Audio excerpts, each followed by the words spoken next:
c'est Mousse, bienvenue aujourd'hui pour une nouvelle vidéo et j'espère que tout le monde va bien. Messieurs, dames, on se retrouve pour la suite, ça va être la dernière partie, vidéo réaction, reportage exceptionnel d'Off Investigation. Et là, les dernières parties étaient dédiées au plus gros pédophile du PAF, Jean-Marc Morandini. Alors, ce qui est top dans le reportage de Off Investigation, c'est que les parties correspondent, on va dire, aux condamnations de Jean-Marc Morandini. Dans la dernière partie que vous avez vue mardi, ça correspond à sa condamnation pour corruption de mineurs. Et aujourd'hui, ce qu'on va voir, ça va correspondre à sa deuxième condamnation pour harcèlement sexuel. Il y a juste une question que je me pose. Et d'ailleurs, s'il y a des hommes et femmes de loi dans les commentaires, n'hésitez pas à me donner votre avis sur la question. Le 27 janvier 2025, Jean-Marc Morandini a été condamné en appel à 18 mois de prison pour harcèlement sexuel. Donc c'est 18 mois de prison avec sursis. Et le 21 mars 2025, il a été condamné à 2 ans de prison avec sursis pour corruption de mineurs. D'ailleurs, c'était une condamnation en appel. En première instance, il avait été condamné à seulement 1 an de prison avec sursis, donc ça a été alourdi. Alors, ma question, messieurs, dames, elle est simple.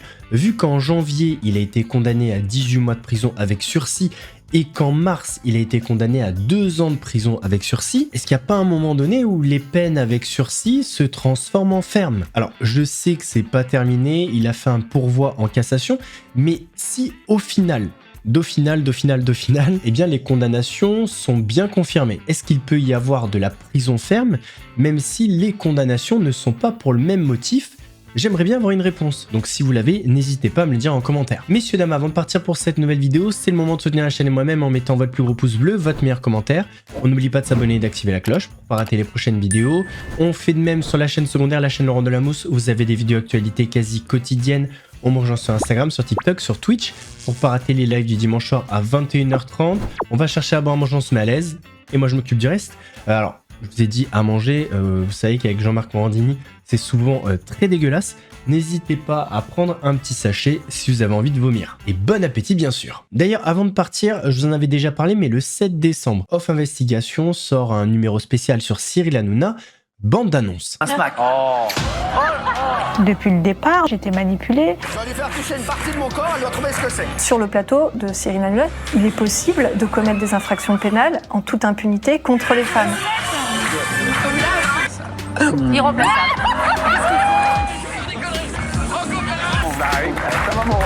Merci. C'est le premier invité. Ne touche pas à mon poste, c'est rare. Ne pas avec nous. Clairement, là, on est vraiment au cœur de la culture du viol. J'ai fait des rigolades avec toi, des pleurs de rire. Ouais, je me souviens d'un truc qu'on avait fait à la radio. Je voulais lui faire écouter ma maquette radio. Et il m'a fait monter dans sa chambre et c'est là que ça s'est très mal passé. Il m'a imposé une fellation. On a l'impression que quelqu'un derrière vous, Julie, qui vous influence et qui essaie d'extorquer des fonds à Koé. C'est du spectacle, c'est du cirque. Il en a rien à faire au fond. L'extrême gauche est devenue extrême droite. Non. Non mais ce sont les deux faces. En fait, je dis ce que je veux. il se sent le roi parce qu'il fait de l'audience. Et donc l'audience, c'est de l'argent. Et donc l'argent, c'est le pouvoir. Donc ce qui est recherché, en réalité, c'est précisément ce qu'on voit à l'image là. C'est-à-dire une personne qui n'a pas d'autre choix que d'accepter, de collaborer et de rire de sa propre humiliation. Il a trouvé les chaussures qu'il allait mettre de la tronche à Noroa pour sa chronique. Il a chié dans sa chaussure. Et tout le monde a ri de bon cœur. On est dans une société où c'est toléré.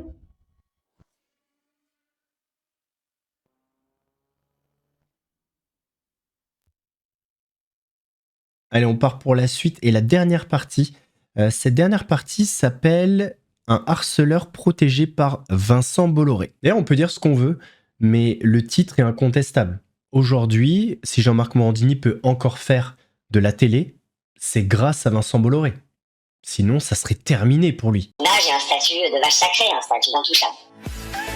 Protégé par sa notoriété, Jean-Marc Morandini va aller encore plus loin. En 2015, alors animateur sur Énergie 12, il va recruter de jeunes comédiens pour jouer dans Les Faucons. Officiellement, cette web-série va porter sur une équipe de foot. Dans le rôle du président du club, JMM en personne. En 2 ans, vous n'avez gagné aucun match. Vous vous rendez compte de la situation dans laquelle vous me mettez? Vous vous rendez compte, on n'a gagné aucun match. Que tous les joueurs m'envoient des vidéos d'eux en train de se masturber. Mais au fil des 3 épisodes, la caméra... Alors là, il y a environ 6 ou 7 mecs nus dans la douche. On s'est flouté. Voilà. Tu m'étonnes que Jean-Marc s'est régalé. de Morandini semble plus intéressé par ce qui se passe dans les vestiaires, voire sous les douches, que sur le terrain. Dès le départ, l'opération sent le soufre. Les comédiens sont contactés via casting.fr ou Nawak Spectacle. De l'autre côté du clavier, une personne se présentant comme une directrice de casting s'abrite derrière cette photo. Elle prétend s'appeler Catherine Leclerc. Catherine Leclerc, voilà, je me souvenais plus. Et je crois que quand tu prends la photo de Catherine Leclerc, tu tombes sur une autre femme qui n'a rien à voir. Enfin, ça c'est sûr, mais je me souviens plus ce que cette femme fait dans la vie. On va le savoir. Voici le premier message qu'elle adresse au candidat. Bonjour, votre profil correspond à un personnage que nous cherchons pour un rôle dans une web-série. C'est un tournage sur Paris. Nous prenons en charge tous les frais. C'est un casting urgent. Merci beaucoup, Catherine. Par mail, la mystérieuse Catherine leur demande d'envoyer des photos nues pour une série pour Énergie 12 et les réseaux sociaux. Ça doit tellement interpeller quand une personne que tu ne connais pas te demande des photos de toi nu, sachant que si tu tapes Catherine Leclerc sur internet, tu tombes sur rien, très logiquement. Si un jour on vous contacte pour un casting comme ça, commencez par le commencement. Tapez le nom de la personne sur internet, LinkedIn, ce que vous voulez. Mais il y a forcément un truc qui doit ressortir. 10 ans après, nous avons retrouvé 2 de ces jeunes acteurs. Ils ont décidé de briser l'omerta qui protège Morandini depuis 25 ans. Donc j'ai dû postuler et envoyer des photos parce que c'était un peu précisé qu'il allait avoir un peu de nu, que c'était un peu une série un peu sexe, drogue, alcool. Il fallait être un personnage dans les vestiaires d'une équipe de foot et raconter son dernier exploit sexuel. Au final, c'est pas qu'il y avait des scènes de nudité, c'est qu'il y avait presque pas beaucoup de scènes habillées en fait. Vraiment que je tourne torse nu mais pas du tout cadré en dessous de la ceinture, je connais pas la production, donc passer un casting oui, montrer mon corps à ce moment-là, non, évident. Mais au fil des mails, la soi-disant Catherine Leclerc insiste pour obtenir des vidéos plus crues. C'était une vidéo où on me demandait d'être en semi-érection. C'est une forme d'excitation qu'on demande aux hommes d'être avant un acte sexuel, par exemple. J'avais ce sentiment-là, en tout cas, de 25 ans, de me dire, bon, je suis avec une femme, je peux avoir confiance, j'aurais pas ce... Alors, même si c'est une femme, peu importe, c'est pareil. Hein. Même si Catherine Leclerc existait vraiment, c'est tout aussi bizarre de demander ce type de vidéo. C'est pas parce que c'est un homme que c'est bizarre forcément. Non, non, même si c'est une femme, ça l'est. Cette perversité derrière... D'ailleurs, si des femmes sont contactées par une autre femme, ne soyez pas rassurés. C'est pareil, il faut s'en méfier. Ce genre de pratique, ce qui leur est demandé, c'est pas normal. Peu importe le sexe qui vous le demande. Elle a entendu. Et puis, au vu des insistances répétées, on finit par dire bon, bah, c'est peut-être une condition sine qua non, peut-être que les gens ont eu des soucis avant sur le tournage, on finit par se faire des films pour se justifier en réalité cette demande insistante. Alors, j'ai vu tout à l'heure, il était streamer. Ah, bon, déjà, la moustache est incroyable. Je sais pas si c'est fait exprès, il a mis tous les pots Oli derrière. Ça se trouve, il a appelé Oli, ouais, je vais être dans un reportage, je vais mettre toutes les boîtes derrière, vous me donnez un petit bif. Non, j'exagère, je rigole, mais on voit que c'est un streamer, quoi. Qui n'est pas normal, en réalité. Parfois, la prétendue directrice de casting va encore plus loin. Vous voulez faire une vraie fellation à la personne qui vous donnera la réplique ? Ouais, bon, bah voilà, hein, là... Terminus, tout le monde descend. Là, c'est Catherine, pas claire du tout. Pas Leclerc, pas clair. Pas clair du tout. Et vous vous sentez de faire ça avec JMM ? Jean-Marc Morandini ? Eh oui, bah oui. Elle aurait dû dire moi. Vous vous sentez de faire ça avec moi ? Pardon, Jean-Marc Morandini. Jeune et désireux de réussir, Jonathan se voile la face. Quand on a cet âge-là, on ne voit pas cette forme de toxicité autour de nous. On a ces espèces de signaux d'alerte. Enfin, je pense qu'on a tous cette voix qui nous fait entendre la première fois, mais qu'on ne veut pas entendre quand on est sur le moment. Alors attends, John, il avait quel âge là quand ça s'est passé ? Je crois que c'est dit avant. Je me demande s'il avait pas 25 ans, parce qu'il remet ça sur l'âge. Je pense pas qu'on puisse remettre ça sur l'âge, mais ce qui aveugle surtout, c'est le fait que c'est une personne connue, Jean-Marc Morandini, et dans le même temps, il a envie de réussir. Donc l'un dans l'autre, si je puis me permettre, c'est le cocktail parfait pour être aveuglé et faire ce qu'on lui demande. Toujours par mail, la prétendue directrice de casting de Morandini les convoque dans les bureaux de la production, en face d'Europe 1, pour les rencontrer. Mais là, surprise. Voilà, surprise, on sait ce qui va se passer, ils ne la verront jamais, mais ça doit alerter de fou. Quand t'as une seule interlocutrice depuis le début et que tu la vois pas, ça doit être un red flag monumental. C'est en réalité Jean-Marc Morandini qui les reçoit en personne. Donc c'est là où je pensais avoir affaire à la directrice de casting, mais je ne pensais pas avoir affaire à Morandini pour ce moment précis en tout cas. Donc je suis reçu dans le bureau de Jean-Marc Morandini, directement. Il me dit que d'autres personnes ont envoyé des photos et des vidéos allant beaucoup plus loin, même se masturbant. Il y en a même un, me dit-il, qui a éjaculé à l'image. Enfin bon... Et j'aimerais bien savoir comment il formule ça, Morandini, et à quel point il est décontracté quand il le dit. Parce que, en fait, ça montrerait à quel point le mec est un monstre, en fait. Désolé mais je sais pas pourquoi je m'excuse. C'est un monstre. C'est tout. Je me décompose. Moi, j'ai toujours précisé par mail que je ne ferais jamais de ce genre de pornographie. C'était quelque chose d'assez, dans mon souvenir, humiliant. C'est une espèce de questionnement qu'on se dit à 25 ans. Ouais, est-ce que vraiment j'ai envie d'y aller ? Est-ce que c'est par là que je dois y aller pour avoir un rôle ? Dans l'espoir de percer dans le métier, Jonathan et Quentin acceptent tout de même de participer au tournage des faux. Là, je vous raconte même pas les images qu'on voit. On voit très clairement un mec en train de se poignarder. Bon, c'est flouté, mais on voit très bien le cep dans la main. On comprend les gestes. On voit les gestes à travers le floutage. Bon, bref. Ok, Jean-Marc. Super. Bourré de scènes de cul prétexte. De temps en temps, Morandini passe une tête sur le tournage. Sur le premier épisode, Jean-Marc Morandini est venu apporter des pizzas et puis voir un petit peu comment se passait le tournage. Et puis pour les suivants, je pense qu'il se contentait de recevoir les films, les rushs et les regarder. Au final, les épisodes des Faucons ne seront jamais diffusés par Énergie 12. Et les acteurs finiront par comprendre que la Catherine Leclerc, qui les avait mis en confiance et amenés jusque dans le bureau de Morandini, était un personnage imaginaire. D'ailleurs, je crois qu'il y avait des trucs avec les équipes. Je crois que les équipes s'étaient rendues compte assez rapidement que c'était de la merde. Je me replonge dans le dossier. Que là, ils en parlent pas, mais il y avait un truc avec les équipes. Faudrait que je m'y remette. Morandini se cachait derrière elle, grâce à la photo d'une jeune actrice piquée sur Internet. Ah voilà, c'était ça. En fait, c'était un peu l'histoire du petit chaperon rouge. C'était le loup qui était derrière. Un loup qui laissera filer les rushs sur Internet au point qu'on les trouve encore aujourd'hui sur de nombreux sites porno gays. Plus grave. Ah l'enfoiré. Et genre, il n'y a pas moyen de l'attaquer ? C'est un truc de fou ce mec, hein. C'est vraiment le diable en personne, hein. La justice établira que Morandini vendait les rushs des Faucons plus cher que les épisodes eux-mêmes, quitte à torpiller la carrière des jeunes comédiens qu'il avait piégés. Je google pas tous les jours mon nom suivi de nu. Mais enfin, il y a encore des traces. J'ai essayé de faire des procédures auprès de Google. C'est une galère sans nom, hein, sur Internet, tout reste. Moi, à l'époque, j'avais une carrière qui se développait et qui a été stoppée net. Ça fait, voilà. Celle de Morandini, en revanche, explose.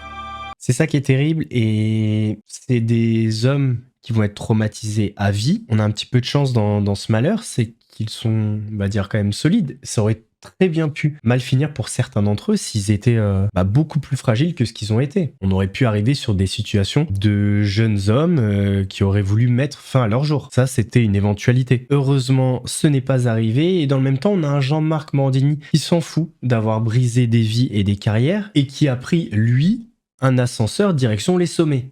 À l'été 2016, on apprend que Vincent Bolloré l'a choisi comme vitrine de iTélé à la rentrée. Mais le 13 juillet, coup de théâtre, les Inrocks publient une enquête dévastatrice pour Morandini. Casting douteux sous la fausse identité de Catherine Leclerc, harcèlement sexuel, heures non déclarées, les magouilles de l'ancien animateur trash de TF1, désormais protégé par Vincent Bolloré, s'étalent enfin dans toute la presse. Alors, ça, c'est très intéressant. Et ça veut dire que dans le milieu, tout le monde savait, mais se taisait. Et je crois que du coup, il y avait eu des grèves. Ouais, je crois qu'il y avait eu des grèves chez ITV. Touché au vif, Jean-Marc Morandini convoque une conférence de presse. Ah ouais, je crois qu'elle était magnifique, cette conférence de presse. Ah oui, je crois qu'elle était lunaire, cette conférence de presse. Alors moi, je vais vous dire clairement, ce qui me dégoûte aujourd'hui, c'est que je suis obligé de venir me justifier sur ma vie privée. Alors je vais vous le dire clairement parce que vous... Non mais espèce de fou, c'est pas ta vie privée, c'est ta vie pro, t'as fait des castings pour une série. Gros dégueulasse, va. Vous l'attendez et vous êtes venus pour ça aussi. Moi, je n'ai jamais abusé personne. Je n'ai jamais forcé quiconque à avoir des relations sexuelles avec moi.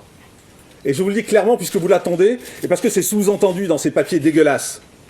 Je n'ai jamais couché avec un mineur. En fait, il joue sur les mots. Il n'a jamais forcé. Bah si, mais c'est beaucoup plus subtil que ça. Il a joué de son emprise pour arriver à avoir ce qu'il veut de la part de jeunes hommes. On rappelle que selon la Cour d'appel de Paris, il s'agissait d'une corruption de mineurs, c'est-à-dire incitation, sollicitation, exposition à des actes ou situations dont les mineurs ne pouvaient pas pleinement mesurer les implications ou auxquelles ils ne pouvaient pas librement consentir, et non uniquement des castings légers. Et à savoir qu'on ne sait pas tout. Voilà, on sait la partie émergée de l'iceberg. Ce jour-là, un nouvel article des Inrocks annonce pourtant que des victimes ont l'intention de porter plainte. Dans l'été, des enquêtes préliminaires sont ouvertes pour corruption de mineurs, harcèlement sexuel et travail dissimulé. Éclaboussés par le scandale, Europe 1 et Énergie 12 suspendent Morandini d'antenne. Vincent Bolloré, lui, continue à le couvrir. Dans le respect du principe de présomption d'innocence, le groupe Canal+ confirme l'arrivée de Jean-Marc Morandini sur iTélé.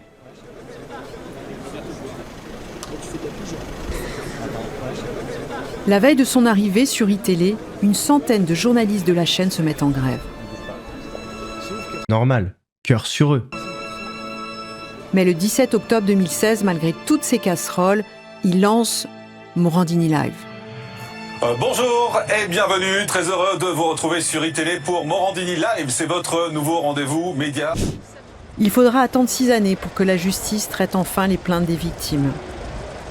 Le 5 décembre 2022, JMM est condamné à 1 an de prison avec sursis pour corruption de mineurs.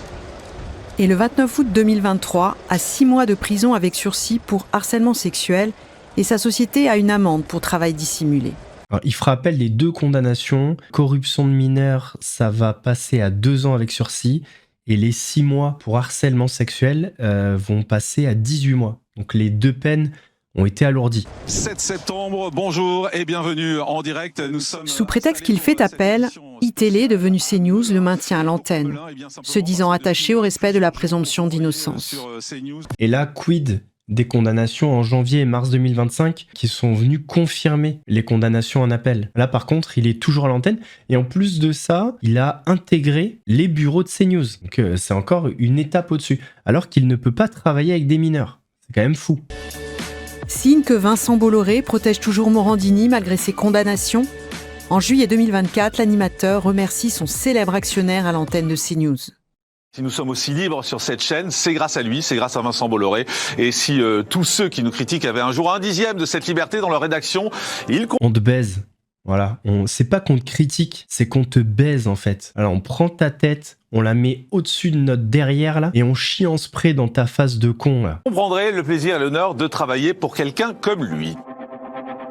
5 mois plus tard, Morandini est rejugé en appel. Entre 2 enregistrements d'émissions, il arrive au palais de justice de Paris. Bonjour. Pardon. Excusez-moi. Ambiance sourde oreille. Vous avez toujours la confiance de Vincent Bolloré, Monsieur Morandini? Pardon, bonjour. L'audience n'a pas commencé. D'accord. Ok, vous vous mettre dans la salle. Merci. Non, s'il vous plaît, pas de photos. En 4 mois d'enquête, JMM n'aura jamais répondu à nos demandes d'interview. En appel pour les faucons, l'avocate générale demandera une aggravation des peines. Pour assouvir ses fantasmes primaires, Jean-Marc Morandini a eu un comportement de prédateur systémique. Et c'est vraiment inquiétant. On aurait voulu entendre des excuses, mais il n'y a rien eu de sa part. Il faut qu'il comprenne qu'il a face à lui des victimes traumatisées. Dans l'affaire des faucons, les peines de Morandini seront alourdies. 18 mois de prison avec sursis et 10 000 € d'amende pour harcèlement sexuel et 50 000 € d'amende pour travail dissimulé. On s'en fout de l'argent. Enfin, c'est important si ça peut aider des victimes, bien évidemment. Mais nous, ce qu'on veut, c'est qu'il dorme en prison. C'est là sa place, c'est pas sur des plateaux. Le lendemain, deuxième appel, cette fois pour l'affaire de Jules et Alix. Monsieur Morandini, pourquoi avoir incité des jeunes de 16 ans à se masturber? Excellente question. Excellente question. Là encore, la justice alourdira la condamnation de Morandini. 2 ans de prison avec sursis et 20 000 € d'amende pour corruption de mineurs et une inscription au fichier des auteurs d'infractions sexuelles. À la fin de notre enquête, nous tentons une dernière fois de recueillir le témoignage de JMM. Bonjour, merci d'avoir composé ce numéro. Si vous souhaitez me joindre le plus simple... Non mais il répondra jamais, les mecs comme ça n'assument pas. Voilà, ils vont toujours crier à l'erreur judiciaire, au complot. Je sais même pas si c'est excusé auprès des victimes. Vous pouvez utiliser le SMS que vous pouvez m'envoyer, je vous répondrai immédiatement. J'interroge très peu ce répondeur. Merci donc de ne pas laisser de message. Bonne journée. Bonjour Jean-Marc Morandini, je vous laisse quand même un message. Clarisse Feltin, journaliste pour Off Investigation. Ah bah c'est avec Clarisse qu'on a échangé par mail et sur Insta. Je termine mon film documentaire et donc évidemment je voulais vous donner la parole comme je vous l'avais déjà proposé au moment de l'audience. Voilà, si vous voulez, vous pouvez me rappeler à ce numéro pour qu'on convienne d'un rendez-vous pour vous interviewer. Merci beaucoup. Au revoir Jean-Marc Morandini. Clarisse, je crois que vous avez oublié le pédo derrière Jean-Marc Morandini. C'est une erreur. Ça arrive, on vous en veut pas Clarisse. Hein. Vu le travail, pas de souci. L'animateur s'étant pourvu en cassation, le patron de Canal+, Gérald de Briseviret, le maintient à la présentation du Morandini Live. Oui, puis mettez-lui des stagiaires de 3e, comme ça on n'en parle plus. Lundi 25 août 2025, Morandini Live numéro 1692 sur CNews, première chaîne info de France. Bonjour. Quelques semaines auparavant, Briseviret l'avait invité à sa remise de l'Ordre du Mérite par Gabriel Attal. Sur Instagram, JMM faillotait alors en mode Bolloré Boy. Ce soutien sans faille du clan Bolloré choque. Quand même étonnant, hein. Nous, on imaginait plus Jean-Marc Morandini sucer des jeunes hommes, et il fait ça avec les vieux aussi, c'est beau. Bravo Jean-Marc. Hein. Notamment cette responsable d'une association anti-violence sexuelle. Pour elle, le milliardaire breton aurait dû faire suspendre le contrat de Morandini. C'est une évidence. Mais quand on connaît les valeurs qui sont prônées par Vincent Bolloré, c'est d'autant plus choquant d'avoir un mec comme ça à la télé, Jean-Marc Morandini. C'est un fervent catholique qui est dans le catholicisme on va dire traditionnel. Enfin, je suis désolé. Déjà, quand t'es normalement dans le catholicisme, avoir et dans n'importe quelle religion au final, une personne qui fait ça sur des jeunes hommes, mais ça dégage, c'est hallucinant en fait. Ne serait-ce que pour protéger ses collègues. Normalement, s'il appliquait le droit du travail, Jean-Marc Morandini ne devrait pas exercer. Il ne devrait pas présenter des émissions, exercer son métier de journaliste et d'animateur, puisque dans le droit du travail, la présomption d'innocence n'existe pas et que l'employeur est tenu de protéger les salariés, les stagiaires, les visiteuses et les visiteurs. Signe que le clan Bolloré est conscient du problème, il a récemment fait cantonner les stagiaires d'Europe 1 dans les sous-sols pour ne surtout pas qu'ils croisent Morandini. Et ça, c'est quand même énorme. C'est-à-dire que normalement, c'est un petit peu comme dans un zoo. Mais la vie, c'est pas un zoo. La vie, c'est par exemple si tu fais un safari. Et quand tu fais un safari, eh ben c'est toi qui es en cage. Parce que c'est toi qui représente le danger au final. Eux, ils sont dans leur habitat naturel. Là, en fait, c'est ce qui se passe. Les mineurs, on va les enfermer alors qu'ils n'y sont pour rien. Celui qui devrait être enfermé, c'est Jean-Marc Morandini. Donc en fait, tout le monde, les mineurs, stagiaires, tout le monde est puni pour un détraqué sexuel. Lui continue à triompher à l'antenne d'Europe 1 et de CNews. Je vous promets pour cette 9e année encore plus de débats, plus d'infos que vous n'entendez pas sur les autres chaînes et surtout nous serons toujours à votre écoute, à votre contact. C'est dégueulasse de voir que le nombre de personnes à qui on envoie le message qu'il vaut mieux se taire et qu'il vaut mieux aller avec les règles des prédateurs plutôt que de dire stop. C'est désolant. Bien évidemment. Et à la une, Morandini Live cette année, c'est encore la réalité de notre quotidien. Nous irons dès le début de cette émission. Mais qu'il soit à la radio, sur Europe 1, ou qu'il soit à la télé sur CNews, pour moi ça paraît improbable.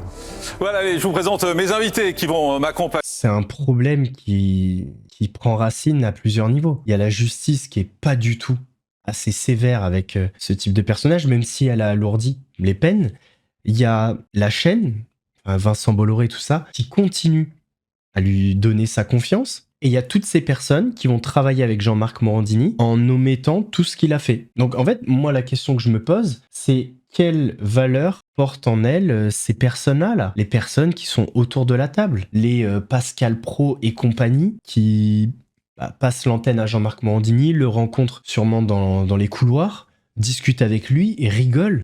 Mais c'est pas possible. Je lui vomis dessus. En direct dans ce nouveau décor, sur ce nouveau plateau. Il reste droit dans ses pompes, droit devant la caméra avec tous ses invités. Ça donne des idées aux autres. Il n'y a pas de problème. On continue. Il fait une sorte de jurisprudence à sa manière, Jean-Marc Morandini. Il faut que ça s'arrête, les choses comme ça.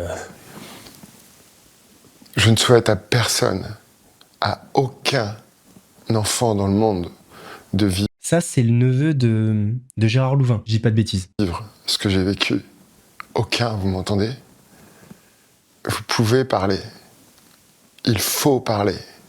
Il faut qu'il y ait un élan solidaire de chacun d'entre nous, parce que on se regarde tous, mais personne n'agit. Donc je pense qu'il est temps d'agir, en fait. C'est le moment.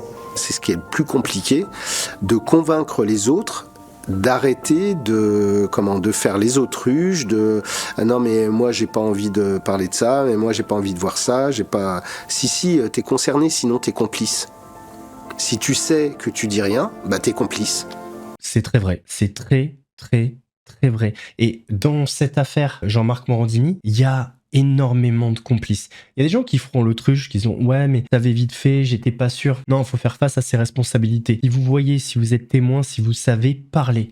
Il y a un empire autour, il y a Bolloré, et bien sûr que ça fait peur. Bien sûr que je sais que ce sera un frein à un moment donné. Mais si ça peut éviter à des victimes d'être victimes, c'est pas grave, je porte cette peur.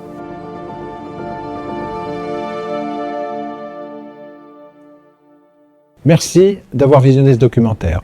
Si vous avez pu le voir, c'est grâce à des dons effectués par des milliers de citoyennes et de citoyens comme vous. Off Investigation, c'est des enquêtes que les chaînes de télé n'osent plus produire. Notre liberté éditoriale est totale parce que contrairement aux médias mainstream, on est financé principalement par vous. Résultat, on peut révéler en vidéo à des millions d'internautes les coulisses d'un monde qui dérive trop souvent à l'abri des regards. Aidez-nous à déverrouiller l'information. Faites un don. Je vous mettrai tous les liens en description comme à chaque épisode.